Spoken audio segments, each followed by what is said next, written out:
La grosse menace du Real Madrid à Kylian Mbappé. Mes chers amis, on va aussi aborder les bonus en or, les avantages de folie qu'Al Hilal a offert à Neymar en Arabie Saoudite. Bonjour à vous, chers amis téléspectateurs d'Afrique Sport. C'est un réel plaisir de vous retrouver dans votre revue de presse quotidienne. Comme d'habitude, que vous soyez au travail ou à la maison, vous restez avec nous pour ce tour de l'actualité sportive. Notamment que nous allons débuter en Arabie Saoudite avec la première défaite d'Al Nassr de Cristiano Ronaldo et de Sadio Mané. Défaite en championnat face à Al-Ittifaq, le club de Steven Gerrard, sur un score de 2-1. Oui, avec un but notamment de Sadio Mané à la 4e minute de jeu, qui a été capitaine dans cette rencontre avec l'absence de Cristiano Ronaldo, Luis Castro. Il faut rappeler qu'il y a su ménager beaucoup de cadres dans cette rencontre. Oui, il a reposé beaucoup de cadres dans ce match, raison pour laquelle des joueurs comme Cristiano Ronaldo ou bien Fofana n'ont pas débuté cette rencontre, n'ont pas joué. Et là, comme vous le voyez, c'est Sadio Mané qui marque le premier but de cette équipe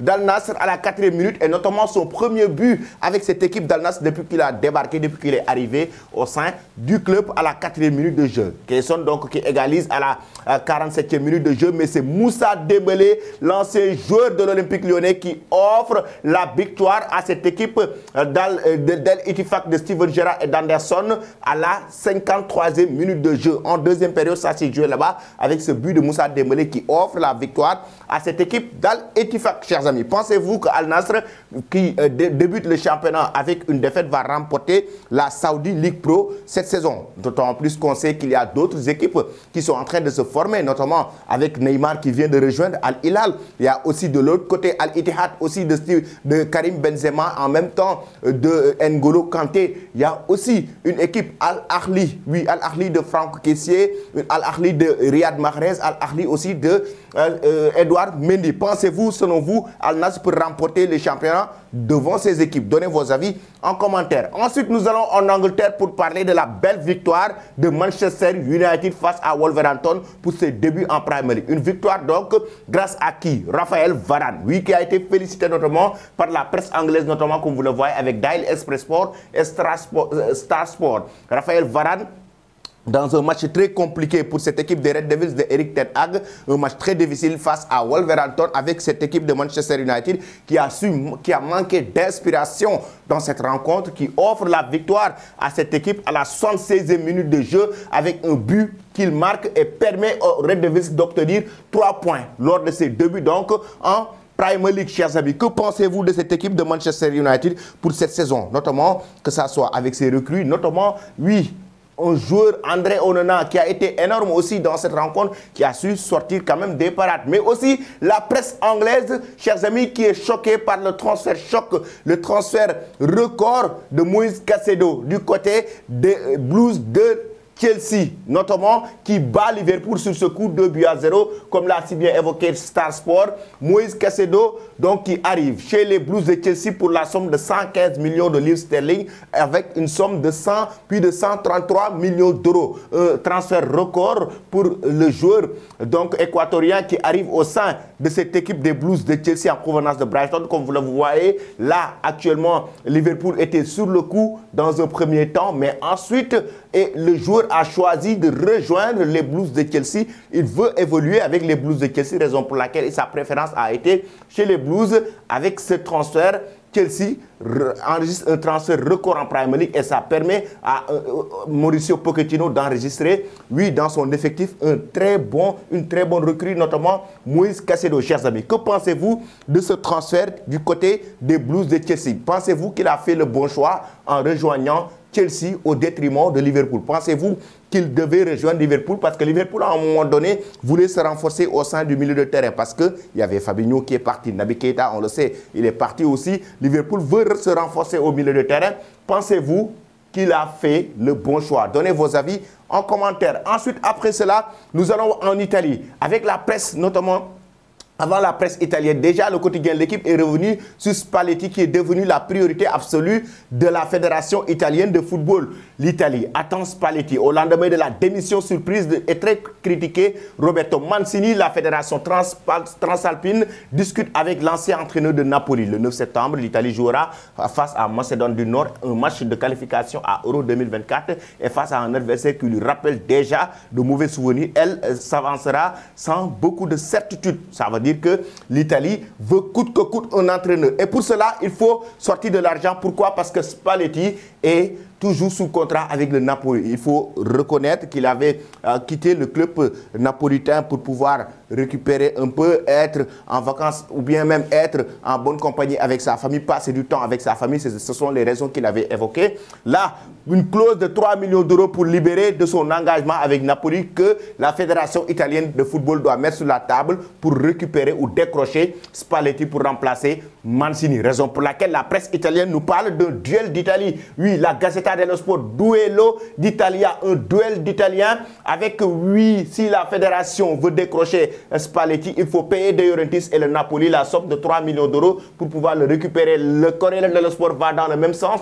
Vous voulez l'Italie, il faut payer, vouer l'Italia paga, comme l'a titré Corriere dello Sport. Ça veut dire qu'il faut mettre cette somme sur la table avec la démission surprise de Mancini qui est pressenti du côté de l'Arabie Saoudite. Certains médias l'ont annoncé déjà du côté de la Fédération saoudienne pour diriger l'équipe nationale de l'Arabie Saoudite. Et là, actuellement, Mancini est parti et l'Italie a comme priorité Spalletti et doit payer la somme de 3 millions d'euros à De Laurentiis et le président de Napoli. Pensez-vous, chers amis, que c'est une bonne idée? L'Italie doit récupérer Spalletti comme entraîneur de l'équipe de la Squadra Azzurra. Donnez vos avis en commentaire. Ensuite, nous allons directement du côté de l'Espagne avec la presse catalane. Déjà, dans un premier temps, pour revenir sur l'indignation de Xavi Hernandez concernant la rencontre qui opposait le Barça face à Getafe, une équipe barcelonaise qui a été tenue en échec sur un score de 0 but partout, score vierge. Et cette équipe du Barça, chers amis, dans cette rencontre, Xavi a été très en colère. Il était déjà même sorti dans ce match. Il était très en colère contre l'arbitrage de cette rencontre. El arbitraje de Getafe en colerizo à Xavi. L'arbitrage de la rencontre a rendu fou de rage ou bien en colère Xavi Hernandez dans cette rencontre. Il a dit carrément en conférence de presse que c'est un scandale. Oui, il ne jouait pas du tout au football selon l'entraîneur de cette équipe du Barça. Xavi Hernandez estime que cette équipe ne jouait pas du tout au football du moment où ils étaient très durs envers ces joueurs et l'arbitre ne sifflait pas et ne donnait pas de carton à ces joueurs de Getafe, raison pour laquelle Xavi était très en colère. Chers amis, ensuite, pour parler de mercato pour cette équipe du Barça, le quotidien sport est revenu sur Cancelo. Oui, Cancelo qui reste la priorité aussi absolue de cette équipe du Barça. Cancelo à punto parce que c'est bientôt. Pour bientôt, Cancelo va signer son nouveau contrat avec le Barça, mais un prêt avec option d'achat. Pourquoi? Parce que le Barça a lancé une offre du côté de Manchester City pour sous forme de prêt avec option d'achat et le joueur portugais est prêt aussi à jouer au Barça. Il a envie de jouer à côté de Xavi Hernandez. Chers amis, pensez-vous que Cancelo doit venir jouer au FC Barcelone? Pensez-vous que aussi c'est un bon choix pour cette équipe catalane de décrocher Cancelo, même si c'est un prêt avec option d'achat? Vous donnez vos avis là-dessus en commentaire. Ensuite, nous filons en France maintenant, avec notamment le cas Neymar. Le Figaro Sport et le Parisien sont revenus non seulement sur le passage de Neymar en tant que tel au Paris Saint-Germain, avant de revenir sur son transfert vers l'Arabie Saoudite. Entre blessures, Ligue des Champions, genou frustrant, le vrai bilan de Neymar à Paris. Ça, c'est une analyse que le Figaro Sport a fait sur Neymar. 6 ans après son arrivée en 2017, le Brésilien va quitter la capitale et la Ligue 1 avec un sentiment de gâchis, un goût d'inachevé. Hier, je l'ai évoqué ici dans cette revue de presse que Neymar, lorsqu'il est arrivé au Paris Saint-Germain, on s'attendait à voir un Neymar qui va permettre à cette équipe de la capitale française de remporter la Ligue des Champions. Neymar, lorsqu'il est arrivé au Paris Saint-Germain, c'était la fête au sein de la capitale. On se rappelle en 2017 avec son transfert record de plus de 200 millions d'euros. Incroyable, ça faisait rêver la planète football. Neymar arrive au sein de la capitale française. On espérait que ce talent qui vient fraîchement de remporter la Ligue des Champions avec le Barça, avec le trio Messi, Neymar, Suarez, va venir apporter beaucoup de choses à cette équipe du Paris Saint-Germain.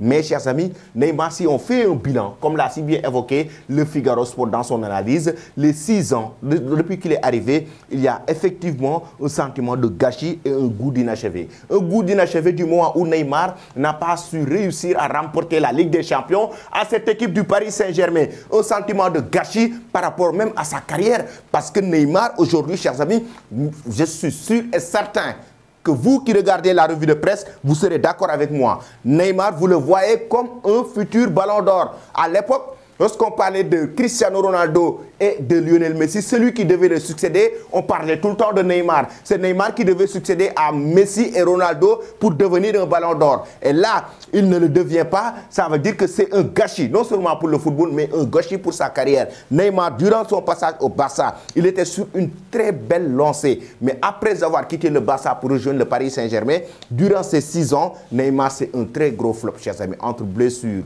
entre frustration, tout ce qui tourne autour, Neymar, aujourd'hui, devait être au sommet de la planète football. Mais aujourd'hui, c'est quand même un peu décevant de le voir aller évoluer du côté de l'Arabie Saoudite, raison pour laquelle le Parisien titre de son côté la vente de Neymar, une affaire en or pour le PSG qui va récupérer de l'argent, notamment avec ce transfert, la somme de 90 millions d'euros plus 10 millions de bonus, pratiquement presque 100 millions d'euros que le Paris Saint-Germain va récupérer sur ce transfert de Neymar. Et ce transfert de Neymar n'est pas seulement bénéfique au PSG, c'est aussi bénéfique pour la star brésilienne. Le joueur parisien, chers amis, imaginez les bonus en or de l'Arabie Saoudite. Ils sont fous, ces Saoudiens.